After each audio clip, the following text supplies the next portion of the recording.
Taylin Simmonds. Honored to have you here. Welcome to the Laughing Stoic Buddha podcast. Hey, thanks for having me, man. Stoked to be here. I love the pictures you got going on in the background. I know they're famous pictures, but I have no idea who painted them. Oh, so the two here are Van Gogh, my favorite Right, right. all-time artist. And then this Yeah. is, I always get it wrong because of the camera. This is a hmm mandala, which my buddy, my very good friend, who I call the co-producer of Laughing Stoic Buddha, he's been there from the beginning. We did our first podcast together. hmm He went on a hike in Nepal and hmm actually got that on top of some mountain miles away from civilization. There's an artist that creates these mandalas. They're all hmm originals, and he rolled it up. It's on like a, I don't know, some sort of paper. I don't know the exact kind. Like this the paper you can roll up, and it's very durable. And he brought that back to me from Nepal. Nice, dude. That's Yeah. sick. Yeah, only two people have ever pointed that out at the beginning, and the other one was Duncan Trussell. So you're in good company. Nice. I have I don't know if you can really see it. Let's see. I have this weird like statue thing right there Oh, I like that. beside me. It was when I went with Dakota and Dale to Costa Rica.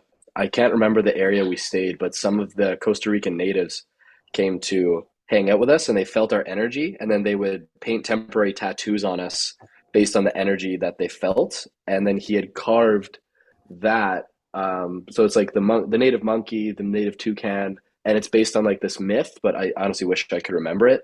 And we got to do an auction at the end to see who could take it home. So me, Dale, and Dakota went in three ways, and we brought it back as Nice. for our memories in Costa Rica. That's sick. Can we get one more shot of that? That looks really cool. I just got a glimpse of it. Let's see if I get like a better one there. Whoa, that's sick. Yeah, it's like a Yeah, demon at the bottom, something from the myth, and then there's the howler monkey and the toucan on the right. So yeah, that's sick. it's pretty wild. Prized Yeah, possession, we'll say. right on, man. Yeah, yeah. I'm not a very materialistic guy myself. Any material I'm going to keep around has to have some meaning behind it, some sort of a story. Yeah, Yeah. dude, I'm the same way. More of a minimalist or essentialist, I guess you could Yep. say. Yep. But one of my prized possessions is actually a little plushie, believe it or not. It's like this big. It sits right on my desk, and it is a Mew Pokemon plushie. But one of my good friends brought it back from Tokyo from the Pokemon store. So it's Nice. not just like I went on Amazon and ordered this Pokemon plushie. It's like, dude, this is from the Pokemon store. Yeah, So bro. it's like Yeah. one of those other prized ones. Totally, dude. And this is something that's big on X, right? That we don't buy products, we buy the story behind them, right? And hmm that's something I definitely have noticed in my life is anything like even like whiskey or wine or whatever, it can taste great, but when you know the story behind it as you're tasting it, it's so much more like all encompassing, and that's Mm, that's really something I've been paying a lot more attention to since I've been studying copywriting and all that. yeah, I've never connected that dot between like things that I've bought and the stories behind them. Like when you said whiskey, I instantly thought that the only time I drink whiskey is with my one specific uncle. That's it. Mm, So nice. there's like a story there when I think of whiskey. So you're Yeah. so right. So right. Yeah. I got to audit my own life now. I got to There you audit go. every possession in my house. What is the story here? What's the What can I story learn? behind it? You can kind of overdo it for sure. I mean, like don't obsess, Yeah. but yeah, it's cool. It's just kind of a little program that runs on my subconscious now. I'm always paying attention to that. Okay, Yeah. so I'm going to start you off. Dealer's choice. I'm going to give you two options, Mm-hmm. two topics to talk about here. The first is ayahuasca. The Mm-hmm. second, these are both very controversial subjects. Okay, first is ayahuasca. Second is peanut butter. You want to talk about either of those? Equally as polarizing on the timeline, unfortunately.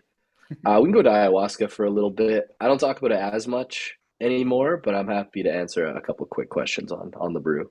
Cool. Okay, so I've never done it myself. It's one of the few Mhm. psychedelics um I haven't experienced, but I have done DMT, 5-MeO, which is what I Mhm. hear. I know it's all subjective, but it's kind of like ayahuasca trip condensed into 10 to 5, 5 to 10 minutes. So I'm Yeah. very interested. I've talked to a few. I've had Dakota on here. He talked about his experience. Just high level. You don't have to go into details. What what have your experiences been like? What has it taught you? How has it affected your life? Normal, sober, waking day to day life. What sort of revelations or messages has it taught you? Yeah. So I've never done 5-MeO. To me, 5-MeO is like the the like top drug. When people think of like the most intense stuff, like to me, I think 5-MeO The is a Hall of lot more Fame. intense than ayahuasca, but I've never done it. So it's, maybe I would change my mind. I would say this from what I've heard from other people is 5-MeO. Um, they're both relationship drugs, but people don't think about them that way because when people think about relationships, they think about you and like a partner or you and another person. But because we're social creatures, we have relationships with everything. What's your relationship to your environment?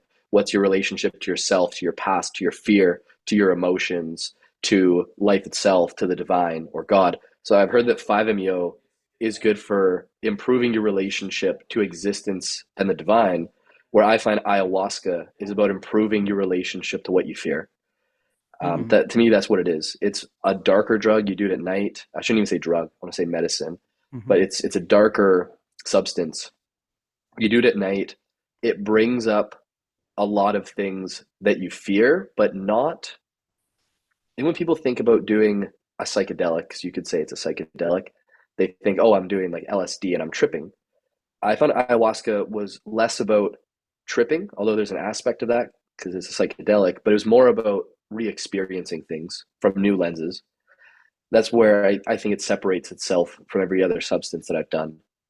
Where I would say when I do it, I will re-experience things I fear, and I will feel fear very deeply. But it feels like there's a feminine presence there that's kind of like you can overcome this. Like you don't have to be so afraid of this. And then it would say like overcome this fear in real time. So imagine you're the most scared you've ever been. You're like your body's almost shaking, but you can't escape it. Your nervous system is firing as if you're very, very scared. And it says use mental tools, move your body, find a way out, find a way to be less scared. And for me, it was a lot about re-experiencing everything that I deeply feared most and finding more healthy ways to cope with that fear and like change my relationship to what I fear so that I could better navigate the world sober and not be so paralyzed or held back by fear in my sober life. Wow. Yeah, that's a great description. I've heard a lot of people talk about their experience with ayahuasca. I've never heard it from that take, and it Mm, really, again, I haven't done it, but it resonates. It feels very relatable. The word that kept coming up to me was shadow. It's like you said, it's in the dark. It's done at night, and you're going into sort of your own shadows, facing that which you're too scared to face. You sort of hidden under the rug, and then you also said very feminine. And I know everybody that is in the circles knows about Mother Ayahuasca. That it's sort of like this universal mother, or Mother Nature, Gaia, that's guiding you mm. through these fears and these triggers that you've had your whole life, and kind of, it sounds like, presents a welcoming, loving environment to be able to work through those for once. That it's hard to do, and again, normal sober consciousness. Yeah, it's I've never done San Pedro, sometimes known as Wachuma, but they say that's the masculine counterpart to the Aya. And Hmm. I even on a chemical level, the way it was explained to me was really cool that, San Pedro is one chemical. So it's very stable. So when you think of masculine, traditionally, of course, you think very stable, more emotional. I don't want to say emotional control, but I would say more likely to feel something but act differently. That's how I think of masculine is Stoic, I would say. it yeah, a little more stoic is like, oh, I don't feel like doing this, but I'm gonna do it. Where I find the feminine is I don't feel like doing this, so I'm not gonna do it. And it's a bit more chaotic. It means you have more like highs and lows, where a masculine would be a little bit more like this. But ayahuasca is always 2 to 4 different chemicals blended together. So you don't really know how your mind is going to react to it or how your body is because there's a lot more variables. So Hmm. I find ayahuasca has moments of what I call chaotic feminine, where it almost feels like a wrathful girlfriend that is really throwing you around a little bit. Yeah. It's like, it's we're getting a little angry and then we're a little sad and then we're like happy, but then we're like feeling fear. And it's just like going up and down so much and you're like riding the waves. To like understand that fully and say like I look at the brain as like two modes at least. There's the conscious mind, which is what you can perceive, what you can control, to some degree, but the subconscious mind has the greater influence. And I find on ayahuasca, you can't hide from yourself because it feels like the subconscious mind actually gets to like really take the driver's seat. Hmm. It takes your the influence that you would have with the conscious mind, such as I'm feeling this, but I'm just going to do this anyways. The subconscious mind will make you feel something so aggressively that your conscious mind can't really fight it. Yeah. And it makes you feel like you're not fully in control, but you're really riding the emotions and being forced to feel things that you never wanted to feel. So there's like that chaotic feminine aspect of that. But then there's also these moments of like loving feminine aspect. Again, like multiple chemicals, multiple parts in this brew, Yeah. where it almost feels like a grandmother that's hugging you and is like, everything's going to be okay. Like I Mm. related it to being a kid and working on very difficult math homework. And I was like, this is really hard. I don't really want to do this. But having like a really loving mom beside me being like, I can't do it for you, but I'm here to help you. So just keep trying. Just keep trying. Nice. And it like I felt the support, but I also felt like I was working on something very challenging, just more inner on the inner work side. So that's how I would describe it. Yeah, yeah, it's the loving grandma that can hold you through maybe the most intense chaos, which is facing your own psyche, right?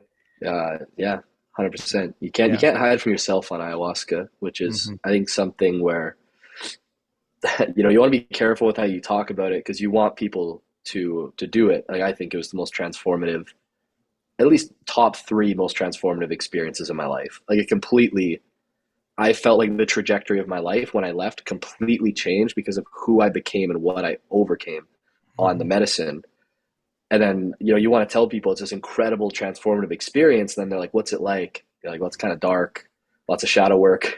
You Yeah. can't really hide from your own demons." Like that sounds freaking terrible. It's like, well, at times it kind of is.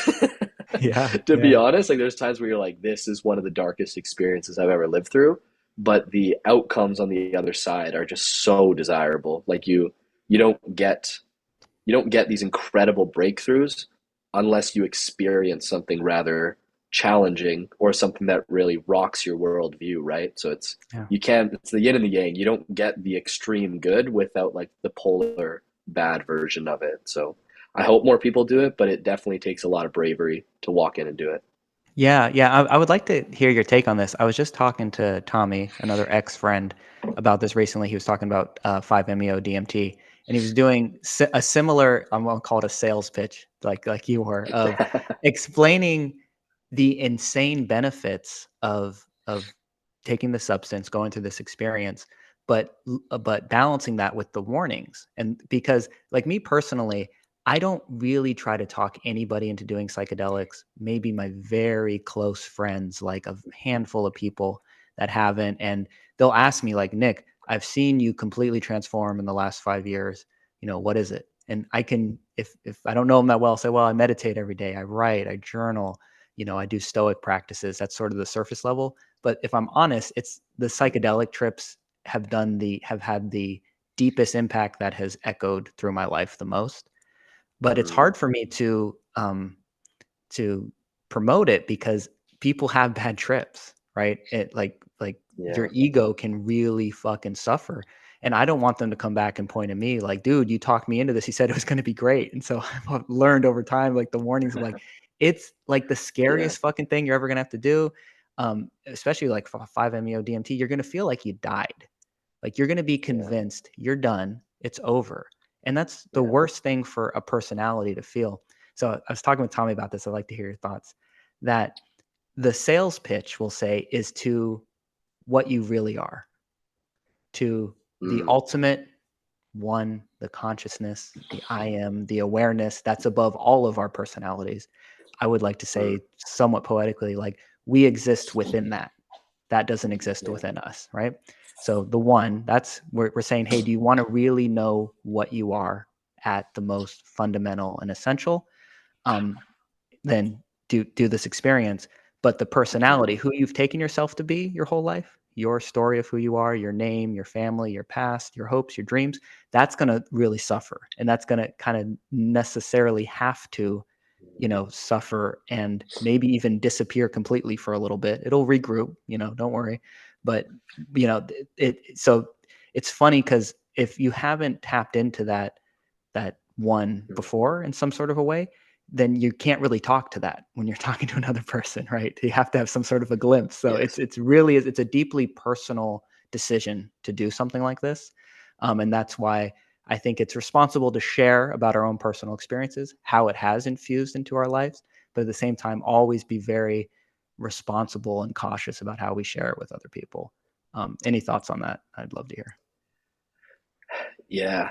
The divine stuff is tough to explain to someone who hasn't experienced it because they don't have a relatable experience to understand it, I find. Yes. Like this is what I would say in more of a broad stroke. And this psychedelics is a form of this type of self-improvement, but maybe this makes it more accessible to more people. Is so how do you change someone's mind? How do you change someone's behavior? Well, no, regardless of how old someone is, you have to give them a contrary experience to the stories they tell themselves. Or they Yes. have to have a new experience that makes them realize experientially that, like they can act different, they can think different, and it can be true for them as well. And I think what psychedelics is really good for is I call it a forced state break. And I would say even like any drug is kind of like this. Even like MDMA is also a forced state break. It's just a different Mhm. kind of state. So I imagine someone who's never really been mindful and they've gone through their whole lives just reacting using the stories and the programming that they've been taught by their parents, by society, and they just react. They don't really think about things before they do them. And maybe they're depressed or they're unhappy, and that's all that they've known. So their experience up to that point is colored by these reactionary stories or reactionary outcomes on stories that they were told that they've never questioned. And they Yeah. don't believe that other states are possible. But when you take a chemical or you ingest like a substance, like whether it be LSD, ayahuasca, DMT, MDMA, for the first time in your life, it will force a state break so you experience something you've never experienced before. You don't necessarily need substances to do this. Like if you just that's why travel is so good. Hmm. If you've only ever lived in like one small town and all of a sudden you go to say Costa Rica or you go to Dubai, Latin America in general, you'll just experience a very different life, a very different environment, and that experience will change the way you think. It is that substances and drugs can be used in the same way. And once that state break has occurred, when you talk about how does it affect your sober normal life, it's not necessarily that you do something like MDMA and then you're just permanently happy all the time, but it opens the door to you being able to relate to that experience again and say, I was miserable, but now I've experienced what it's like to be very happy, Yeah. and now I know that. Or ayahuasca, it really shows you just how fictional a lot of the stories you believe are. Like, you might believe Yes. it to be so true when you're sober, but you do ayahuasca and it becomes very apparent this is just a story. And then you kind of laugh about it. You're like, wait, why do I like even believe this? Like, this is Mm. such a funny, non-useful story at all. And Yeah. then when you're sober, your natural habits are to kick back into believing those stories, to act them out. But now you have a new doorway that's open, a new like neural Yes. pathway, right? Yes. So now you have a choice. Do you want to follow what you've always believed? Or there's this new door that you can continue to walk through and you can make that the new habit. So I call them forced state breaks, and you can Yeah. then reference those experiences to improve your sober life. But for those that don't, like, psychedelics isn't the thing for them because, for some people, they don't feel they need them. They prefer a different way of doing it. It's just about, how do you have a contrary experience or a new experience that will disprove the stories that you believe or will Yeah. give you a new state that you've never felt before, and then that will change you. Yeah, yeah. The metaphor that comes to mind, and this is for psychedelics, but I like the fact that you're saying there are other ways to do this, and I like to get into those other ways to introduce novelty into your life to get that state break. But the metaphor that comes to mind comes from Michael Pollan. I don't know if you've heard of him. He wrote a book, How to Change Your Mind, and it was about psychedelics. The Mm-hmm. metaphor he used, which I love, is that of a mountain with snow, and that there's been people skiing and snowboarding down this mountain through the same grooves for a long time, right? So there's all these Yep. trails, all these different ways to get down to the bottom of the mountain, and that what a psychedelic does is like fresh snow, where Yeah. all those trails get covered up, and then now when you come back to sober reality, you go, I remember taking that trail before, but I kind of saw that that led me to this really bad outcome, which I don't like and makes me miserable. I actually, like you said, I Yeah. have this other door. What if I try a whole new path now? and a whole new way to get down there. It doesn't mean it's going to be the perfect path. Like it's an ever Yeah. going process. We're always, but it introduces that idea that you now have a new track that you can make with that fresh snow. And I loved what you said too about traveling, um, learning new things. I always say like falling in love, like, when you're in the honeymoon phase early on, there's something about that novelty, that state break that opens up your world to whole new possibilities. And Anthony Bourdain used to write about this and talk about this, that traveling is like when you're falling in love, and that time slows down, Mhm. right? You're in a Yeah. whole, you're so used to, your brain is so good at making shortcuts. When you're in the same town Mhm. that you've been for the last 10 years, there's no decisions that need to be made. You're so stuck in the habit of like, this is where I go here, I know how to handle everything. Everything's very simple. When you travel to a new place and you don't speak the language and you don't understand the laws and the rules and this and that, your brain is on hyperdrive to just navigate this new environment. And then what happens is like time slows down and you remember everything a whole hell of a lot better. There's a psychological term Yeah. for this, that like when you're, time flies when you're having fun. When Yeah. you're in novelty, when you're in a new place, the day just goes by so quick. Holy shit, where did the last 16 hours go? But when you think back Mhm. on that day, you have so many memories. It feels so long, right? So like Yeah. experientially, the time goes very short, but in memory, it feels very long. Whereas the opposite, the example that I always give is like sitting in the waiting room for your doctor, and you Yeah. don't have your phone, and all you have is a wall and a clock ticking. It's going to feel in the moment so slow. 20 minutes will feel like fucking forever, and unless you Mhm. maybe have a good meditation practice. But when you think back on that time, there's nothing. The time is very short. So it's the opposite, right? When you're not in novelty, Yeah. when you're not stimulated, time feels so slow, but in your memory, it's so much shorter, so much less. So I would like to pose to you, what are some of the experiences in your life outside of psychedelics that have introduced that novelty and has sort of been another way of getting to those statement breaks of opening up your mind Mhm. to a new way of looking at things?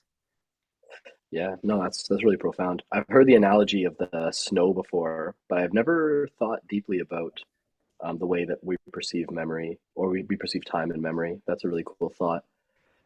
Traveling, I agree. Traveling is really good for introducing novelty, but not everybody has like the money or the means or the time to travel. But travel doesn't have to mean going to a new country. It can even mean going to a new coffee shop, or Yes. going on a new hike, or just going one city over for the day and walking around and exploring it. It's just anywhere where you're less familiar. I like when Jordan Peterson tells the story of like a cat, and it's like when a cat gets into a new environment, its default state is fear, Mhm. and it's like very careful, and it walks around like the whole house. You move into a new apartment, it's going to walk around the whole house. It's going to be very scared, but once it's explored the whole house, then it starts to relax and it starts to go around a little bit. I think that heightened state of a new environment, like I know when we went to Panama and I was trying to figure out like where am I going to go for lunch? I want to make sure that I don't get lost. Like, can I find my way back home? I can't speak the language, so like stuff's Yeah. harder. You're just a lot more present. You're not Mhm. an autopilot as much when you go somewhere new. But I think that can also happen with a new skill. Yeah. I I was think just just thinking the same stacking thing. skills. Yeah. Yeah, like stacking skills is a lot of novelty. When I was a teacher, the first couple of years of it were very intense, and I was very present because it took so much brain power to teach and break things down and make them easy to understand, and to do, and then all the pressure that I would feel and all the emotions of walking into class, I couldn't help but feel scared. But as I got to like my fourth or fifth year, it became more autopilot. I didn't have to prepare for classes anymore. I knew the material more subconsciously. The teaching aspect just felt easier, like I could go off the cuff and it would still be delivered in a high quality, and I wasn't feeling challenged anymore. And I felt I needed something new, and that was part of what got me into marketing.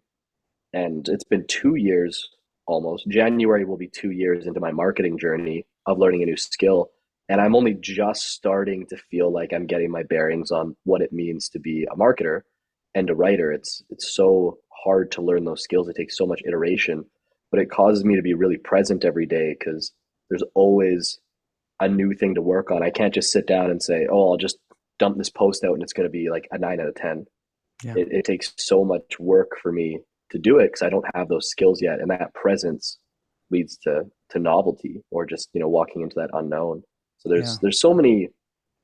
I think the main nugget there is people think of novelty as this thing that is like very out of reach. I have to go very far away. I have to have a lot of money to go do this crazy thing.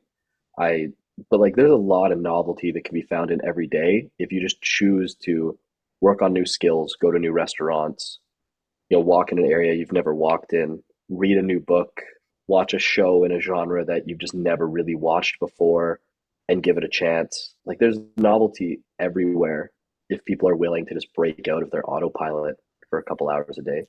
Yeah, yeah, just a little routine break can totally open up your world and your mind. I loved everything you said. I relate a lot, man. So I was never a teacher. I work in the electrical field, but I've served two apprenticeships, which were both 3 years. So it was a lot of study, a lot of learning, a lot of being a beginner.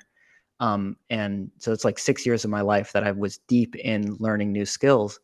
And during that time, I felt very present and very like Dan Coe talks about this a lot, like how important it is to have one meaningful task, right? One meaningful project in your life, right? And how every action you take, everything molds around that, right? And that Yeah. not having direction is like, a recipe for chaos, a recipe for depression. And so I reached a point where I had this for many years, and then my job sort of got into that cruise control, that autopilot. And that was part of what inspired me. I've always had this calling. People that listen to this podcast know I always had this calling to write, and just one of those things wouldn't leave me alone for fucking decades. I tried to shoo it away. I finally decided I'm gonna sit down and figure out how to write, and did it every day. I've published over 100 articles, one a week for almost 2 years. Started on Twitter a Mm-hmm. few months back, and then when I started on Twitter, like I really took this serious. I got into Coda's cohort, and was studying and Mm-hmm. watching all the master classes.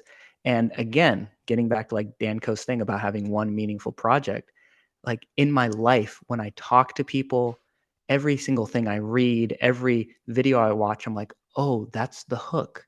What an interesting way. Like this is a whole world, this whole language I never, could pay Yeah. attention to. Like you start noticing. I wrote this one post. I read the blurb for a book that my daughter wanted to read, and it started off with like, I don't remember the exact words, but it was like, Anna.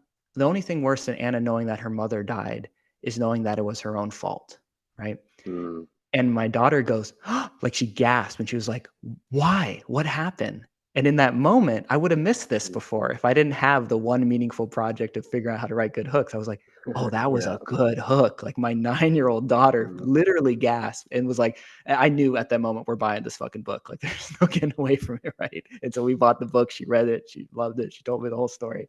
Yeah. So yeah, I relate to that a lot of, if you want novelty, one of the most accessible ways to do it is try to learn a new skill. And Yeah. literally it'll change your reality because there was all these things in plain sight that you were missing because you weren't running it through the filter of learning and understanding that new skill. So Yeah. to that point, I say this to other writers that I've had on this podcast, but I don't even know how to say it to you, man. When I read what you write, I have this feeling of, holy shit, I don't know if I'll ever get there. Like you're a master of copy. It's like Picasso, dude. It's like a work of art. Mm. The copy that you write. The hooks are so good.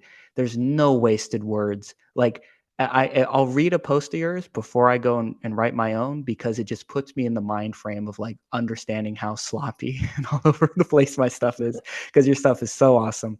And Yeah. to that point, I sort of buried the lead here. This isn't a Twitter podcast, but I should mention last week you had the most highlighted on Readwise Mm. article in all of Twitter. So, what has the last week been like? How can you sort of encapsulate that in this whole journey of these last 2 years in studying marketing and copywriting? Yeah, well, I appreciate the kind words, man. I don't actually see myself as a very good writer per se. Like, I don't, that identity doesn't resonate with me, but it is cool to hear that my stuff has impact and that people like it. I view myself more as the communicator of ideas in general. Mm. I don't know why there's like a difference there. Like, I'm not a writer, I'll just do whatever I can to communicate ideas. But that probably comes from being a teacher and needing to speak ideas and simplify concepts. I just like to actually understand things and make easier to follow replicated systems. Because if I was to tell you the biggest frustration I've had throughout my entire life is that I find even my mentors have struggled to teach me things in the easiest to follow ways. Mm. Where here's one that I find is very challenging for a lot of writers, very tough, is write with emotion. Add more emotion to this post. What the fuck does that even mean? Like, It's like very if you're new theoretical. to writing, you have no idea how to do that. And then there's like that is a hard thing to do. So the way I try to figure stuff out or I try to learn stuff deeply is how would I teach this to someone else? And if you just learn things from that frame, you'll probably understand things deeper than 99% of people, the classic Dakota hook. Yeah. Um, so that I find I'm more focused on how do I provide a more useful or novel solution to a known problem. I would say Yeah. that's just how I approach creating in general. And that Yeah. post, that overthinking one, that was my most viral post that I've ever written on my account because my co-founder and I have written stuff that's done like 200,000 plus likes for other people. And we've Wow. had some like giga viral posts, but for me, that one was the most viral thing that I've written. But what felt special about it was I didn't overthink it, which is funny because it's about overthinking. I didn't. Took your own I advice. didn't go. I took my own advice. I didn't go to other people's accounts and go, "What's going viral this week?" Like I should just write about that. It was more like, "Hey, what is a problem in my life that I've really suffered with?" And my original way of thinking about it was inefficient thinking. Like if you're a deep thinker, you have to be very careful on what you think about because Mm. you can think yourself into negative thought loops. You can overthink things that it's just not even worth thinking about that. So you have to. I wanted to do a post about constructive thinking, but it was terrible for marketing. Like, who's going to read a post on inefficient thinking? Like, it just doesn't resonate. Yeah. So I ended up reframing it to overthinking. But what I was also proud of with that post was just being like, hey, what tools have like legit helped me not overthink? Not like the trite stuff that everyone writes about where it's like, be more present, go to the gym and like your mind will calm. It's like, well, this stuff is true, but like it's just so trite. Like Yeah. what was true for me, and I wrote that post on like when I'm overthinking, like here is what I think it is. So I added a personal definition. Like to me, this is what overthinking is, and that alone creates so much clarity for people. Like for anyone that does life advice, man, personal definitions are huge Yes. because emotions and things like success are so subjective that unless you define it, you don't know how to get it. So if you struggle with anxiety and overthinking, you don't know how to overcome it if you don't define what it actually is. So I just started by defining it and then saying, by this definition, this is how you would avoid overthinking. And that made it really clear. I think that's just a good tip for anyone who's looking to make more unique advice or wants to stand out and create things that are different but still resonate with the market. I call it known problem, unknown solution. A lot of the unknown solution just comes from personally defining and then sharing your experience with it. So that post for me was really cool. Just in writing it, I loved that we got really good feedback on it. I like that I took a concept that I don't think would have done well and Mm. packaged it in better marketing. And the funny thing was, dude, I was checked out. I was at a music festival last week. I was at EDC with Dakota, and I wasn't even on Twitter almost at all. I woke up in the morning and checked it for like 30 seconds and was like, why do I have like 2K more followers? And I was like, holy crap, my post went viral. That's insane. And then I went back to partying. That's So so it cool. wasn't like, it was a weird week for it to happen because this is maybe a little bit on a different topic now, but it also showed me the power of leveraged work. When people like Naval say, if you create media, it'll work for you while you sleep. Mm. It is odd to have the experience of your most viral post that gets you featured in like a credible newsletter to be going viral and to be doing the work for you while you are at a party. Yeah. That's just weird to wrap your head around that. Okay, Yeah. I'm not even working right now, but I'm getting desirable outcomes. Yeah. That's weird. That's That's a weird so thing to cool, get bro. used to. That's so cool. First off, I love to hear it. Feeds my soul to hear your description of writing this post because it aligns with so much of where what I struggle with and where I'm really ending up when it comes to writing online. um, I have a hard time with the like do your market research and find out what's popular, what are the nearest fads, catch them when they're early and all that kind of stuff. Now, I should say I'm lucky. I have a good job and I don't need to make a single dime on Twitter to survive and take care of my kids and keep Mhm. a house over my head. So I am in this for the long game. And because of that, like the most sustainable long-term thing for me is I just want to become a really good writer. I want fans that follow me really for me. I don't want to fake the funk or get them to follow me because of tactics or whatever. Like I'm trying to do this real organic, grassroots sort of thing. And I know you obviously are a wildly successful ghostwriter. So market research is an absolute must to, be successful for your clients. But it's so cool that on your personal account, the post that went the most viral, that's done the best for you, was something that was genuinely a problem that you've experienced, that you took the time to figure out how can I make people care enough to read this? And then how can I share, again, not the platitudes or the stuff that I kind of know people already want to hear, but might not be that helpful, what I really have experienced, which has helped me, and how can I Mhm. deliver that message as best possible? And the fact that that's your most viral post, it just feeds my Yeah. soul. Like, dude, there's hope. Just keep doing what you're doing. I'm going to be putting in my reps. I'm going to be building my leverage. And I hope that somewhere down the line, I'm going to have some sort of a transformational post where I talk about something I really went through, the tools that I used to get through it, offer to the world, and hopefully get a response. That's really cool. I love that. Yeah. And then also, Mm. you were Yeah. saying the idea that you were at a music festival and that that idea of leverage. So I'm a baby account, 600 followers, but the couple of posts I've had that have done the most well, over 10,000 impressions, good amount of likes, have always been in the middle of the night when I'm sleeping. So it's like a little hint. Yeah. It's a little hint because you know what it is Dakota. I Mhm. don't know. I don't know what his schedule is, but he'll always repost me at like 10 o'clock at night. Sometimes some of the stuff that I like. So he'll repost me. I'll be Yeah. asleep. I go to sleep at 8 p.m. I'll wake up in the morning and go, holy shit, it popped off. What happened? I got to go back on my notifications to see that Dakota reposted me. But those couple of little, these are very Yeah. little baby versions. But I'll kind of be like, oh, like it was my own hints too of the job that I work in. There's no leverage. It's just you do the work, you get the result. From 9 to 5 during the day for me, Mhm. from 6:30 to 5 during the day, and then off hours, nothing gets done. And this is like the first time in my life I'm having a little bit of experience of like, oh, this shit is still, like you said, like Naval says, works for you while you sleep. This shit is still working for Yeah. me while I'm sleeping, and there's something so cool and powerful about being able to create something that does that.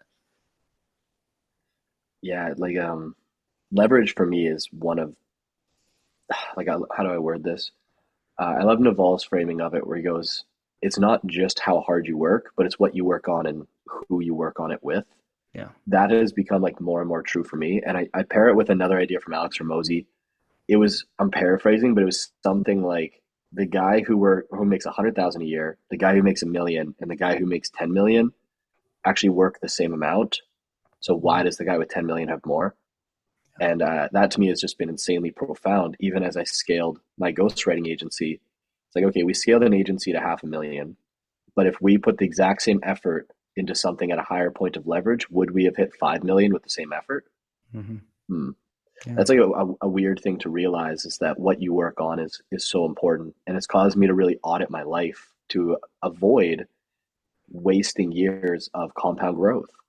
yeah, Like now that I move forward, is, for a lot of people when they work labor jobs, they have a hard time understanding compounding, because to them it's, well, I might get a raise of an extra like $5 an hour or like $2 an hour.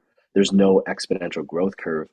But when you are doing something that has a compounding effect, or it's exponential, like, building an audience is an example. The more yeah, people that you get, the more retweets, the more engagement you get, which leads to more engagement. It's a positive feedback loop, and it gets easier over time. And you also get bigger rewards over time. Like, that's the gravy train. If stuff gets yeah, easier over time and you yeah, get more rewards, that's crazy good. yeah. I just think more people should spend time thinking about that and asking themselves, where should I put my time and effort that is going to compound the most over the next 5 years? And the only caveat I would add to this is that that doesn't mean to not pay your dues. Yeah. Because a lot of people want to skip to like high leverage work right away. Imagine someone who's never done a business before. Like, I'm going to build a SaaS and exit for 10 million. It's like, might have a lot of failures. You might be biting off more than you can chew. Like, it's a good vehicle if you can find like the right idea and be competitive in the market and find the right buyers. So many variables, right?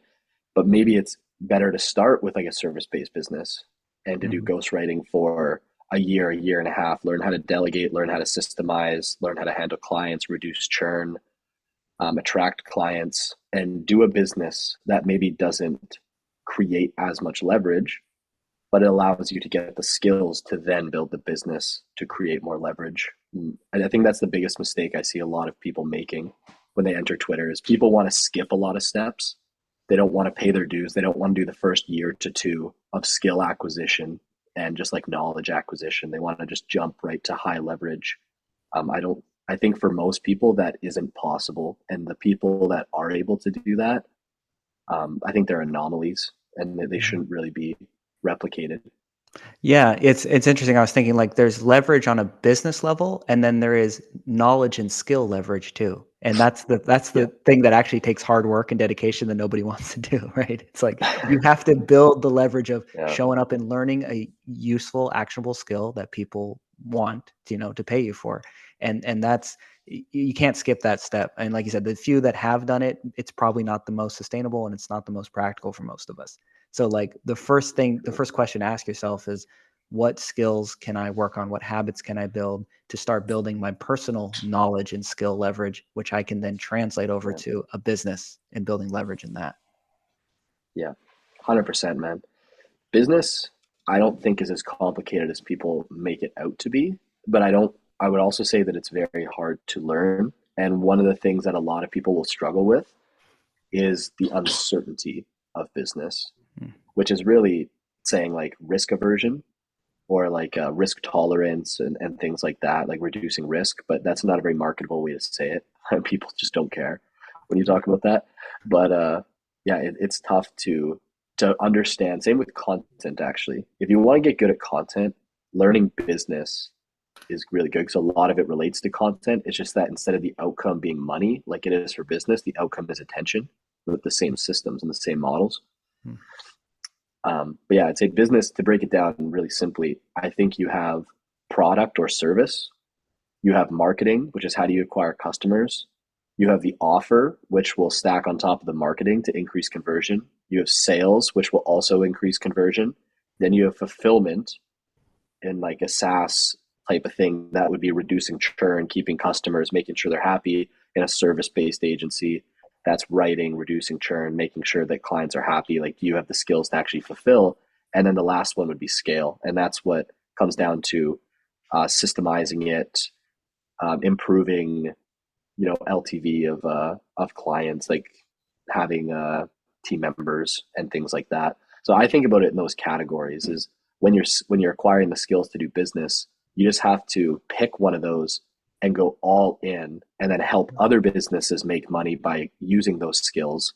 And the more of those skills you acquire, the higher prices you can charge, and the more successful you will be at business. So that's the first thing: is a marketer is one thing if you know how to acquire customers, but what if you know how to acquire customers and you know how to create really good offers?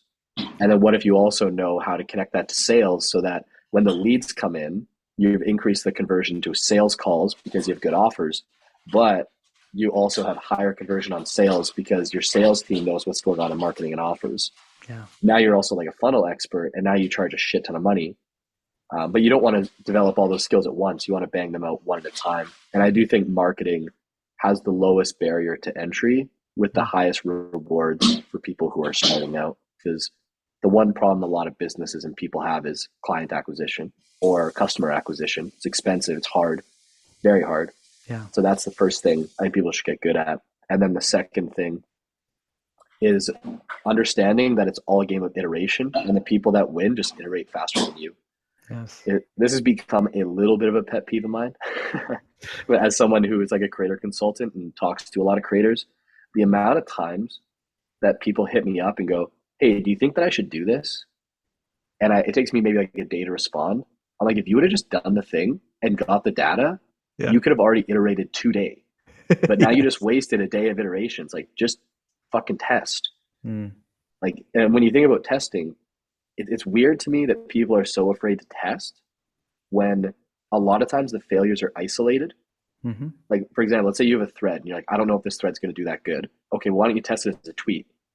If it doesn't work, you literally lose nothing. Hmm. Like, yes, you it's not sure. You could say, okay, well, if this would have popped, then I would have got a bunch of followers today. It's like, well, not everything's going to pop, so you got to be more realistic. And if you test it as a tweet and it doesn't do well, no one cares. Like, Yeah. what, people don't see the post because it didn't get caught in the algo, or you just delete it and go, oh, okay, I got to reframe it. And then you try the tweet again a couple of days later with a different framing and maybe a different words. And then maybe it does work. And then you're like, oh, now I can write the thread because I know how to make it resonate. And then you write the thread and then the thread pops. It's like, waiting around for me to tell you if an idea is good, or asking someone else if it's good, or thinking about if it's good, is a complete waste of time in content and business, when you could just be like, what's the minimum viable way for me to test the idea? Let's test it as like a piece of content. And then if that does bad, then we need to iterate, and you just iterate until it works. Then you repurpose to reap the rewards. Like, it's not complicated, but for some reason, I just noticed like almost all creators are so fucking scared to test. I'm like, that is the game. Yeah. Like, you're literally afraid to play the game. Like, you need to test so much more. And the bigger your audience gets, the easier it is to test. So I get there's a maybe an objection there that, well, I don't have the audience, so like nothing really pops. It's like, okay, well, that's when it's important to go to other people and like let them do the testing for you. Oh, Mm. I think overthinking might work. Okay, well, who's done it and had it work? Use that data until you can get your own. Yeah. It's not as complicated as people make it out to be. People just overthink it, which is funny about is the overthinking thread. Because everyone again, it's they struggle with uncertainty. They Yes. want this is where business and video games are similar but different. Is in a video game, you get to just like fail over and over and over again, but the Mm. failures have no cost to you, and you don't get the huge emotional spikes of like failing in public, but you Hmm. also have certainty that if you keep trying, it will lead to a positive outcome. Business is the same way, but you have to fail in public and you have uncertainty if you'll reach a desirable outcome, but it's the exact same model. Yeah. Yeah. Okay, so first off, dude, I've had the honor of being on a couple of Zoom calls with you on Growth Ghost, and I just got to capture, and I get to send this out to the world now through YouTube, something I get to do like once a week, which is watch you go on these stream of consciousness rants about business and marketing and like uh, getting everything down to the core. Like, people overcomplicate this shit. This has a lot more to do with psychology and insecurity than like actual practical application. And practical application, just start working on it, test it, iterate. Like, you're wasting time. I thought of Alex Ramosi, obviously talks about this all the time. Like, work the muscle being able to make decisions quick. Because if you take a month to make a decision, right, and it takes another month to make the other decision, and another guy can make a decision in 2 hours because he has the system and all that to be able to do this, you're going to be years ahead, right? A couple months down the road.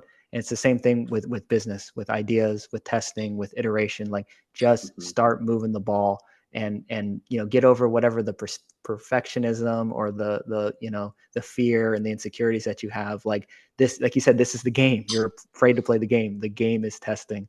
The game is reiterating. The game is improving over time, but you got to be willing to throw it out into the world. And it's like, I've had some comedians on this show. It's like in comedy, everyone has to pay their dues. They got to eat shit. They got to go up on stage and hear Yeah. crickets and be booed and be heckled.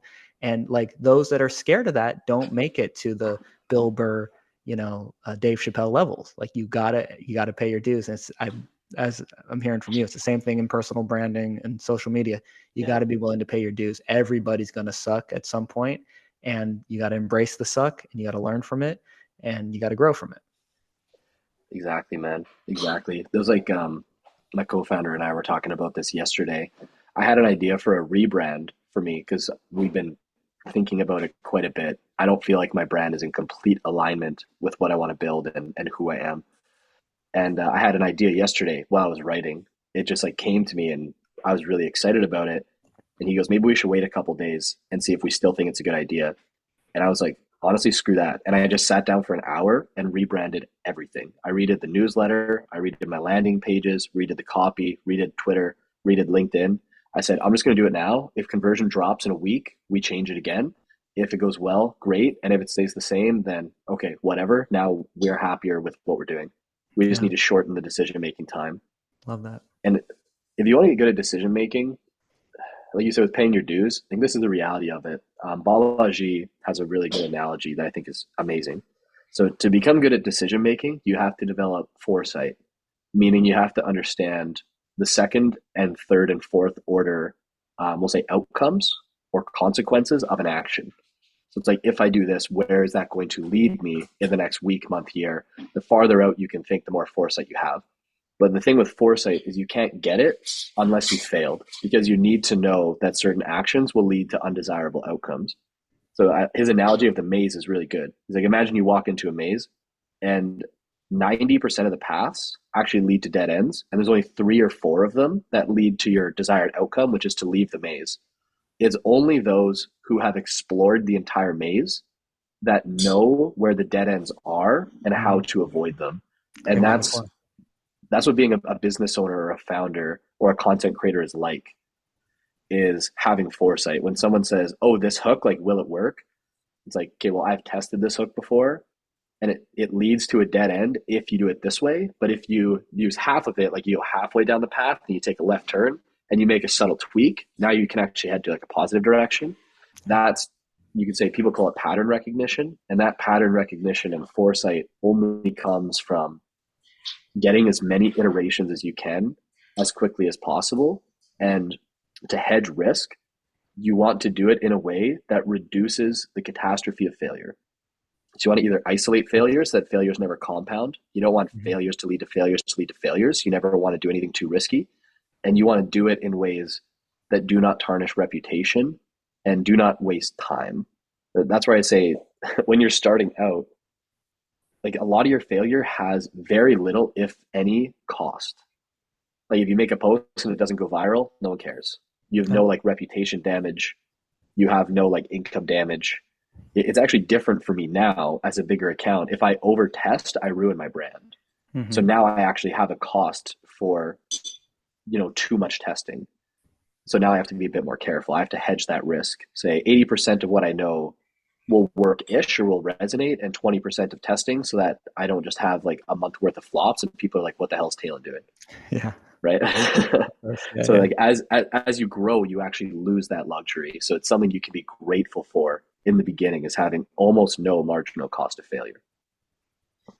Yeah, beautiful, man. Oh, so this has been the most valuable business podcast in the history of LSB, of Laughing Stoic Buddha. Thank you, bro. You really dropped some serious knowledge. I'm so glad to be able to share this with my fan base, especially because a lot of people that are finding me these days are coming through Twitter, are here to build personal brands, are here to write, here to understand marketing.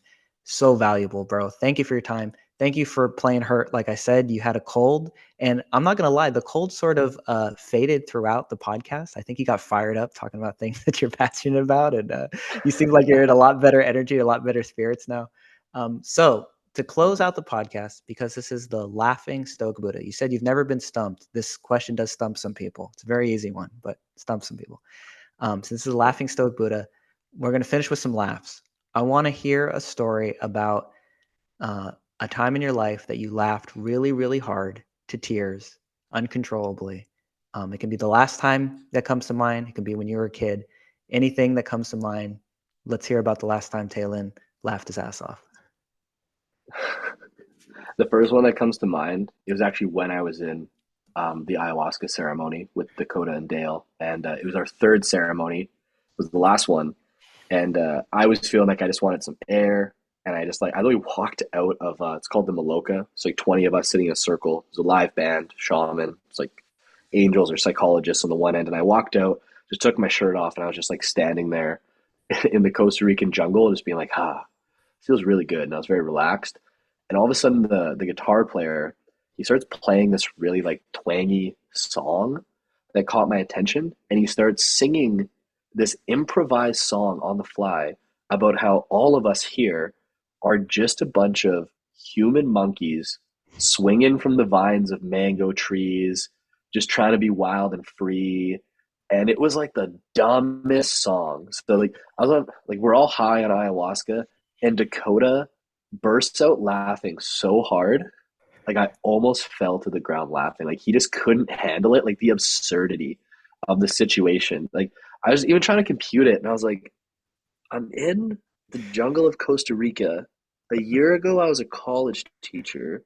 I'm with people I met from Twitter on this random jungle teriyaki drug, listening to a guitar player tell me I'm a human monkey Yeah, and I'm bro. swinging from mango trees. And like he laughed so hard that one of the other people there, Lauren, she burst out laughing. And then when she burst out laughing, it made Dakota laugh even harder. And they just went back and forth. And I Reciprocal. came back in, I sat beside him, and he was like crying because of the absurdity of it. Like we were like literally looked at each other. We're like, what have our lives become? Like, Peak how is, is this real? Are we dreaming? is Like, this a what the hell? simulation? Yeah, yeah, Yeah, yeah. is this a simulation? Like, this is the most absurd moment of my life. And like, we were just like him laughing and just bonding over the absurdity Mm. of what was going on. Like, I was in tears laughing so hard. So that will go down as one of the funniest, most absurd moments of my life where it just like life's a meme. Life's just a Yeah, giant meme. I yeah, don't know for what's going real. on. This is Yeah. just weird shit. The Yeah. the best, most memorable laughs are always those moments of like, how did my life become this? And that's a real how did my life become this moment. Yeah, dude. That's That was awesome, bro. like I still when I think back to it am like that was so unbearably absurd. I don't even know what Yeah. happened. Peak absurdity, man. Yeah. Right on, bro. Thank you for sharing that story. Thank you for your time, sharing all this amazing knowledge. It's been an absolute honor to have you on here, dude. You are truly a legend in my mind as a writer and as a personal brand on Twitter. And now you're a legend as a person because you're a very genuine, cool dude, bro. And you've really done some good work in your time, your short time here in this world already. And I know you're gonna do a lot more great, meaningful work in the time you have ahead. Thanks, man. Very far away, both personally and financially from where I would like to be. So I appreciate the words of encouragement and to know that all the hard work up to this point wasn't for nothing. So Oh yeah, it's no. cool to hear. It's Thanks paying for having off. me, man. The leverage is building up. All right, The bro. leverage This is built exactly. this is a lot of fun. I'll see you around. I'll be the guy walking on the next Growth Ghost call. You already know. Perfect. All right, buddy. Catch you next time. Thank you so much for watching all the way to the end. If you enjoyed this conversation, please hit the like button. If you want to watch more podcasts like this in the future, subscribe and hit the notification to be notified when they come up. If you want to keep up with me, I am on Twitter now every day at write with a W already. Link to that will be in the description. If you want to check out my writing, I publish a newsletter every Friday through Substack. Link to that will also be in the description. I love you guys, and let's keep doing this together. Peace.